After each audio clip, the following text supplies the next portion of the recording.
Hello, welcome to You're Worth the Price. I am your host, Vanessa Price. Sometimes we go through a lot of different things. Things just happen to us and we wonder why. You know, we grow up different areas. Sometimes we have different families that support us.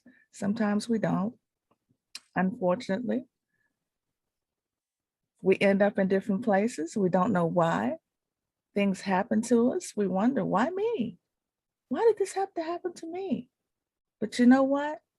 There is always a ram in the bush that God has placed there. He always has someone there that he's going to put in your path to help bring you out. This young lady that I have today, she was saved by the faith and the grace of God.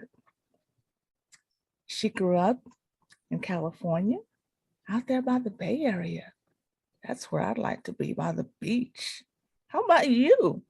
I don't know about surfing though. People like to surf and I just want to lay on the beach. That's all. Just let me lay there and just look up at the stars and the beautiful clouds. That's what I want to do. But anyway, her name is Natasha Ickes Saman. She's a beautiful young lady that I met this week. Beautiful. She is here today and she's going to share her story. So let me bring her on. But first, I want to ask Natasha, how are you doing today? I am doing wonderful. Thank you so much for that introduction. I was like the ram in the bush. Yes, God always sends somebody, something to save us when we're at our lowest. When you and I first talked, I remember saying, I grew up knowing God. I grew up going to church, but it was when I was at my absolute lowest that he became my best friend. I Yeah, talk about him all through my book. God saved my life in more ways than I can count. So it's a blessing to be here to have this discussion with you today. I am so glad to have you. When we talked on the phone, it was like an immediate connection. You picked up the phone, you was like, hello, like Natasha, this is Vanessa from You're Worth the Price. I'm like, yes, it's me. And you immediately started talking and sharing your story with me. And I'm like, yes, you just have to be on the show. So let's go ahead and talk about a few things. Tell me about some things about, you went through some abandonment, growing up. Tell me something about that. How did that happen? It's so common, unfortunately, people growing up dealing with one or two Mhm. absent parents. And I feel like it's difficult to see the value in yourself if your Mhm. parents don't see that value in you. Yeah. Yes, as we get older, we learn how to develop that self love. Yes, as we dive into the word of God, we learn how to lean on him and let Mhm. him take the place of anybody who's missing in our lives. Yeah. But as a younger child, growing up elementary school and having a parent who was in and out of my life, it was extraordinarily difficult for me. And I really suffered with a lot of self esteem issues, Mm. a lot of deep depression, which also runs in my family. And so by the time I was 9, I just felt like, I don't know if I want to be here anymore. And even back then, Mhm. I was spiritual. My grandmother raised me in the church. I remember thinking maybe being with God would be better than being here. Mm. And that was my first, it wasn't even a full suicide attempt. I took a knife, pressed it to my wrist, contemplating taking my own life, and the pain stopped me and I couldn't go all the way through with it. And then fast forward, I went through plenty of other things. And by the time I turned 17, it was a real suicide attempt. And again, I remember thinking, maybe being with God is better than here. Like it wasn't that I wanted to die, but I couldn't imagine to continue living in the pain that I was in. Yeah, yeah. And see, as children, we just think taking our lives, we're going to be with God. We don't realize that suicide attempts are not necessarily going to be with God as a Yep. child. Yep. And that's a sad situation, you know. I mean, I really don't know how to explain that, but you just you just don't realize it. And then I'm glad even as you got older though, as you attempted to do the suicide attempt, I'm glad that somebody was there that stepped in and rescued you. You were older and I'm sure you knew what was going on at that time, but still, I'm glad that somebody rescued you and brought you, through that, got in your became in your path. because Oh, that's, yes, in so many ways. I always say God gives us little signs. yeah, It can be, and I think Oprah talked about this. She said it can be the pebble and yeah, it's a rock, and before you know it, you hit with a boulder, right? So you have the choice on which sign you're going to listen to and pay attention yeah, to. And like you said, that ram in the bush, God will continuously send people to save us. So not only was somebody there to physically, like, I had, taken a bunch of sleeping pills and literally like oh taken to the God, hospital as I'm like passing out in the back seat, all this different stuff. But even when they transferred me to a mental institution, which is the automatic if you attempt to take your own life, yeah, meeting a young lady there, this beautiful young lady, and she just would space out in the middle of conversation and struggling to stay connected and to have a conversation with me. And as I come to find out over the next few days, her suicide attempt left her with permanent brain damage. oh And my, that was something that was huge for me yeah, because it was like, oh, wait a minute, yeah, I'm hurt. I'm going through it here on earth, but mm-hmm, there's something in between heaven and this place that we're in now, right? And mm-hmm, so seeing that you could literally end up paralyzed or have brain damage or something else, I said, I am blessed to have a sound mind. I yeah, am blessed to be healthy. There are things going on, but it's nothing I can't work through. yeah. And that it didn't, my life didn't turn around at that moment, but I never again considered taking my own life. Yeah, I was going to ask you, what did that make you feel like when you realized, the damages that it really could have done to you and how blessed you were? Oh, not only was I terrified when I Yeah, saw what could happen, yeah, I also felt so lucky and so blessed that something worse didn't happen. I mean, who knows if that woman ever got out of that mental institution? And it yeah. was just like, oh no, while I am blessed with a sound mind, I still have a choice to Mm-hmm. get up and to change my life. That's true. Suicide attempts can be very dangerous, and Yeah. of course, we know they can be fatal, Yep. totally fatal. And once you're gone, you're gone. That's Whether it. even some people do suicide attempts. Some, not saying you, but some people do it to get attention. Yeah. And even if you do it to get attention and it goes through, you're still gone, and you That's can't not it. reverse that. Yep. So I'm just so thankful that you're still here today, and that that you were rescued. I'm just grateful to that. So you did grow up in the church. um what happened that steered you away from the church? Well, I don't even know if I ever necessarily steered away from the church, but Uh-huh. being in the church didn't stop the pain and the issues I was going through outside of it. Okay. So my grandmother, so I was raised primarily with my father growing Okay. up. My maternal grandmother wanted me to stay connected to that side of the family. So Okay. she kept me and all my cousins in the church. And she's Okay. like from Louisiana, Hmm. down south, Baptist woman. And she would make sure we did everything you could think of. We sang in the choir, can't hold a tune. We were out the lights, accidentally dropped a little flame in the candle, set the church on fire. Not the whole Oh church. my God. Are you serious? Yes. Like it was a small little fire, but it was humiliating. We were like, how do we do this? Women running up in a hat, stomping it out. I was like, Oh my no. God. Yes, yes. And so we were definitely, and I remember even if I would get bored because I didn't fully understand the sermons as a child before I started Hmm. going to Sunday school, Hmm. really being intrigued by the Bible. And I Hmm. would just sit there and read through the different stories. But then as my life was getting more and more chaotic and less stable, I Hmm. went from my dad's to trying to live with my mom for a year. That didn't work. Hmm. Living with my grandmother for a year, and then literally just going on my own Yeah. right before I turned 16. And a lot of people say, oh, I was on my own, but they meant like their parent was at work all the time and they were at Yeah. home, like, Yeah. taking care of themselves. Yeah. For me on my own, I was literally sleeping on buses every night, walking around at night because it was too dangerous to sleep Oh outside, my God. waiting for coffee shops and bookstores to open in the morning to sleep in there while still trying to juggle, going to school, having a job. So it was just a lot. And I just felt like I couldn't take it anymore. It just became too much. And even after that incident with the young lady, Hmm. and me realizing I would not try and take my own life again, Yeah. I still had not figured out. I always say choosing not to die Yeah. didn't mean that I knew how to live. Yeah. And so I was in this in between where I clung to God as my faith. I believed that there was more for my life, but I also didn't quite know how to bridge the gap. And Yeah. so those were the years that were homeless. I was addicted. There were different things going on. And then Mhm. I got pregnant. And I just said, this little life that's coming into the world deserves better than the life that I'm living and deserves a present parent. And I was still with her father. We ended up getting married. So deserves more consistency than what and love than what I have for my mother. So Yeah. that's what made me turn my life around. Okay. Okay. Well, it's evident that you were not making enough to really survive if you were sleeping on buses.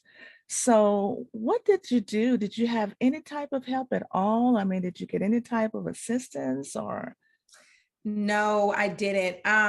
So yeah, the thing for me, actually, I might have, because back then rent wasn't as expensive. I had a friend, we could have gone in together. Uh-huh. I probably could have, but the thing is, I was under 18 at the time. So I Okay. started going through the process to get emancipated as a minor. Okay. And I didn't end up fully going through with that, but I had a social worker sign off and all this different stuff. But Mhm. being under 18 and then not having rental history, it's really tough in California. You have to make 3 times the rent. I don't, it may be like that everywhere, That's but expensive. No, it's I heard California is pretty expensive. it's bad. I mean, now it's horrible. It's like 3,000 for like a 1-2 bedroom. But back then it was more affordable, but I didn't have the age, the rental history that would allow me to get into a place. Yeah. And so when I ended up getting pregnant, my now ex-husband and I moved in with some of his family members, and we were able to stay there while I went to school, to cosmetology school, Okay. and really got steady in my career, and then was able to be self-sufficient. Okay. And were they very supportive of you? Oh, they were so nice. And we were close to the same age. They were a few years older. In Okay. fact, one of their kids is with me right now. She spends a few weeks with me every summer, but Really? Okay. yeah, she's downstairs hanging out with my daughter. Okay. But yeah, no, they were super supportive and very helpful coming through in a time where we didn't really have a lot of options. Wow. Wow. So you went through all of that trauma, which is a lot, but then you didn't stay through all that. You ended up overcoming all of that and you started going to school, right? Yep, Okay. Tell me I about the did. school you went to. Yes, yes. So when I got pregnant, I said, okay, look, I need to figure out a way to make, because at the time I was still working again. So I was Mhm. working at a gas station, Mhm. doubles, long, sometimes 60-hour weeks. And I'm like, that's not going to work for me having a kid. I need to be present and around my daughter, right? So those Uh-huh. types of hours are not the type of life that I want with my child. Uh-huh. So I thought, like, okay, what can I do? And I had been doing hair for several years. I said, well, I don't see it as being a long-term career, but I Uh-huh. can go to school for it. I Uh-huh. can hopefully make good money and be self-sufficient and have flexibility with my daughter. Yeah. So I enrolled in school pregnant, and Wow. took off a few months, I think 2 months, to actually have my daughter, went back and completed it. And that was that. And here we are 15 years later. My daughter is 15. Wow. I've owned my own hair salon for the last 10 years. We go into the Wow. community doing free hair for the homeless. I run workshops for specifically young African American girls in our community that need, Black female role models. Uh-huh. And it has been such an interesting journey. I mean, and really the flexibility with my daughter and making, hair is quick money. If you're good at what you do and you Yeah, have, customer service skills, that's and true. you can deliver, the money is going to keep coming. So I went from being homeless at 22 or maybe 21 Uh-huh. to being making 6 figures by the time I was 24. Oh my God. Well, So you know yeah. what? I admire you even from working at the gas station, because not a lot of young ladies would want to work at the gas station. Not only even men, little men would want to work, I'm not men, little men, but even men would want to work at the gas station. They're like, I'm not going to work at the gas station. I don't want to do that. That's not for me. I really admire you for doing that because you wanted to make sure that you could support your child and you Yeah. wanted to go to school and you just don't people, they don't do that even these days. They're Thank you. like, Yes, I did. It wasn't something I necessarily wanted to do. It wasn't in the best part of Oakland, but uh-huh, the reality is that I needed to make money and I needed that's to eat. That's and I the would tell them thing. that, and, you know, Mhm. and I did a lot of, I worked at like Target and different jobs, and I would tell them in the interview, you know, because I'm young at the time, at Uh-huh.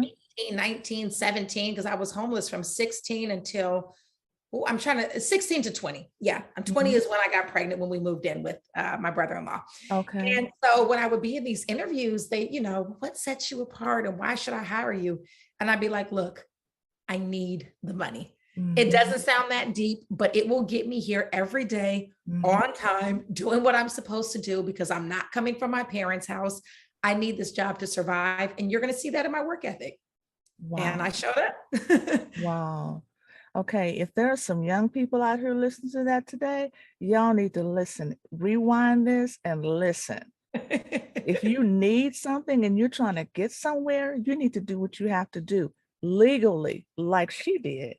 And you Yeah. see where she is today? 10 years, 10 or 15 years I've later. owned a salon for 10 years, but yeah, I've been a hairstylist for 15. 15 years later. And look at her hair. Isn't it beautiful?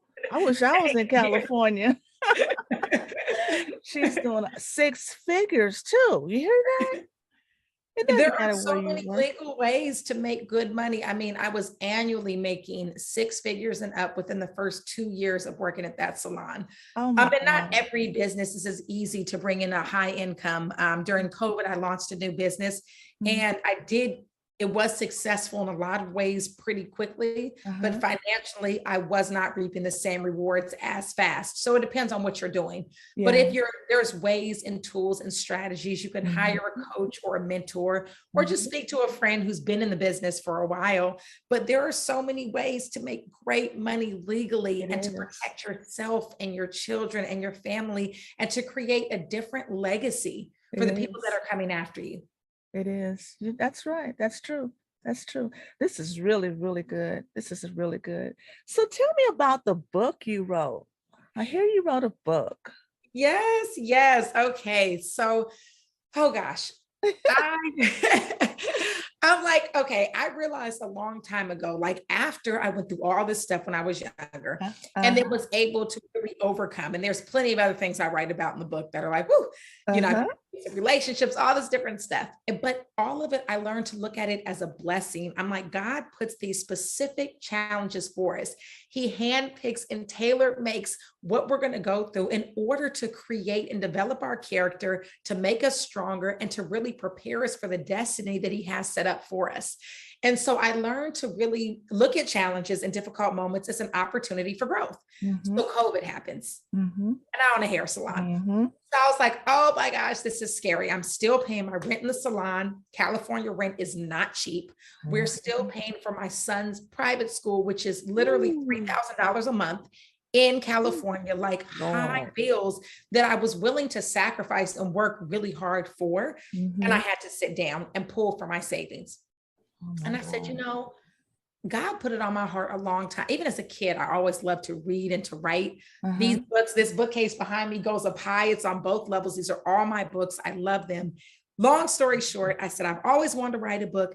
Now's the time to do it. Instead Uh-huh. of sitting and crying and being scared, let's take advantage of this time. Yeah. So I went to this accelerated program where they'll send you emails and prompts every day to keep you on track. And within 90 days, I wrote a book about my life story, Uh-huh. some of the things that we've touched on, so many more that we haven't. You'll definitely see my faith throughout the book from chapter 1 to chapter 10. Okay. I always reference God and the way that He has saved my life Yeah. over and over and over again. That's wonderful. And amazingly, and I was terrified, you guys, when I came up with the new motto afterwards. I said, if it terrifies you, you're on the right path, right? If Mhm. That's true. That's think true. bigger. Yeah. Because I said, I've been a hairstylist, so we can get boxed into the way that other people view us, Mhm. right? And it can be Mhm. scary to step out on Mhm. faith. That's true. And I released my book, had no idea if anybody would like it. Like, and I'm naturally kind of shy. And it led to me speaking, literally getting requests for interviews and speaking Wow. literally all over the world, speaking in Paris. I'll be doing a TED talk in a few months. The book That's three different major. awards. It was, oh, and don't get me wrong, I worked hard for it. Like the TED talk, what Mhm. people don't know, the average number of applications to get accepted to give a TED talk is 86. So Yeah. most people that are speaking on a TEDx stage Hmm. have applied almost 100 times and That's stayed really major here. for real. Yeah, you Hmm. have to keep working for what you want. You got to Yeah. fight for your dreams. Yeah. That's true. So it's That's been a good. blessing. That's good. What is the name of your book? It is called Overcoming, and it's Overcoming. overcoming a journey from pain to peace, purpose, and power. And Okay. it is on Amazon and barnesandnobles.com. My last name is pretty unique. Ickes, Ickes. Okay. So if you put in Natasha Ickes, it'll pop up. Okay. Okay. All right. Do you have a website also? I do. It's www.natasha-ickes-saman.com. Okay. Anytime you put in Natasha Ickes Saman, all my little things will pop up online. Okay. All right. Okay. So tell me about your trips. I know you said you traveled to Paris. Tell me about that trip. What was it like? Oh, it was wonderful. So that's another thing. Like, I don't halfway do anything. When I was depressed, honey, I was in the dumps. I said, I'm ready to end it all. And the illegitimate feelings, like I just felt like life is over. And when I shifted that, I was able, because you get more what you focus on. So when Yeah. my focus was on everything that was going wrong, I was just laid out, honey, waiting for the train to hit me. And now that I've stepped into a place of embracing life and the Yeah. challenges and the difficulties, I live it up to the fullest. Yeah. And so traveling is a big part of that. I love seeing the world. I take my children with me all the time. It That's is so great. important to me to be what I had, because I had some great parts of my childhood and what I didn't have. Hmm. So we've gone to Paris twice. We did Paris and London. Most recently, we just got back from Puerto Rico about a week ago. We've Wow. done Canada, Alaska, most of the United States. Wow. I don't know, Hawaii, Mexico, the Dominican Republic, Jamaica. And we Wow. actually had a trip paid for to go to Morocco. So we were going to fly into Northern Africa and Mhm. then from there fly into Italy and just go up the coast. You can take the train and just explore Italy. And that was right when COVID happened. Oh my So God. instead, we ended up taking the car and just driving down the coast of California. Okay.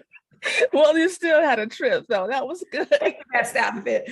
But no, I think it's so important for children to see more of the world because it's a reminder that there's more out there. Yeah. And don't get too hyper focused on the bad things that are going on or the difficult moments. There's a big world out there to love and to explore. Yeah. Yeah. It is. It is. You have planted some great seeds. I know you went through a lot, but when you started planting your seeds, from working to going to school and writing your books, those are harvests, those are planted seeds, and then started to grow.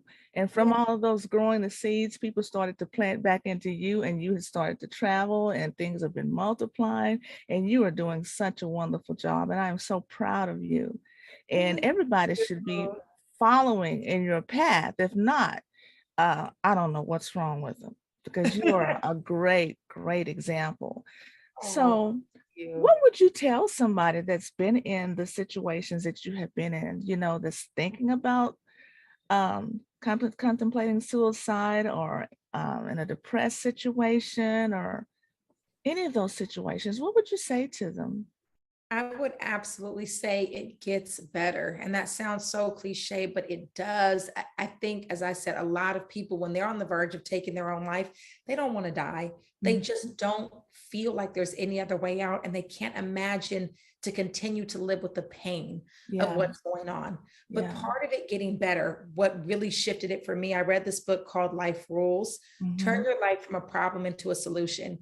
And it was like a wake up call for me because it showed me how clearly we are responsible for creating our own lives. It That's is so easy to point the finger at somebody else, and it's actually much easier to blame somebody else than it is to get ourselves together. that's In true. every moment, you have a choice. And Yeah. especially living in the United States, even coming from the Mhm. most difficult situation, we have so many opportunities. So figure out, what is it you want? Craft that dream life in your head, Mhm. write it out on paper, and then break it down into baby steps to get to the life that you want to live, because it's possible. And if you do it, you're going to turn around and one day be like, I can't believe this is what my life looks like now. And at all Yeah. times, cling on to God. Open up your Bible, read some Bible verses. I have faith tattooed on me twice. Probably ain't supposed to get tattoos, but I got a bunch of them. It depends on who you talk to, right? But I said, look, I got to do my journey my way. But no, I really got it tattooed on me twice because it has saved my life. So Yeah. figure out what can save your life with God, your own hopes and dreams, and the people around you, and then get it done. Yeah, that's true. That's true. And with God, all things are possible. He will Yes. always bring you through. He has never, ever failed me yet. That is Yeah. so true. That's true. Well, Natasha, I have really, really, really enjoyed you so Thank much. you. It was such a wonderful conversation. Sometimes you get on platforms, I never deny God, but you get on platforms where you know you don't want to push your beliefs too much on other people. And I Uh-huh. love being able to get here and be open, authentic, and be truly ourselves Mm-hmm. as women in our faith in this world. Yeah, yeah. And you're always welcome to do that here. You. You're welcome. Okay, everybody. So I guess that's it for now. Just always remember that whatever it is you want to do, first of all, only you can change you. You have to remember that. And remember, when you're always pointing at somebody else, remember it always comes back to you. So you can never point at anybody else and not remember that you have to change yourself first. Okay. So remember what Natasha has told you. Remember how she's come through. We'll see how she's planted her seeds and how the harvest has come up. She's a prime example, and you can do it too. And remember what I always say, you are worth the price. And remember to stay on top of the world. We'll see you again next week. Have a great night. Bye-bye.